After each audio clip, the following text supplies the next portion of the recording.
Hello everyone, welcome back to the channel. Today I'm going to show you a super easy way to add your home address to Google Map on both iPhone and Android. This makes navigation a breeze direction to home or now. Just one tap away, let's get started.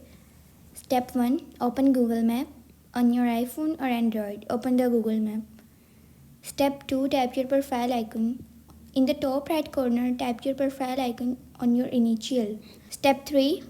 Go to Settings. From the menu, tap Settings. Step 4. Edit Home or Work. Scroll down and tap Edit Home or Work. Step 5. Add your home address. Tap Home. Type your home address in the search bar or drop pin on your location. Once done, tap Save, and that's it. Your home address is now saved in Google Map. Next time, just type Home in the search bar and Google Map will guide you straight there. If this video helped you, don't forget to like, share and subscribe for more easy tips. Thanks for watching and I'll see you in the next one.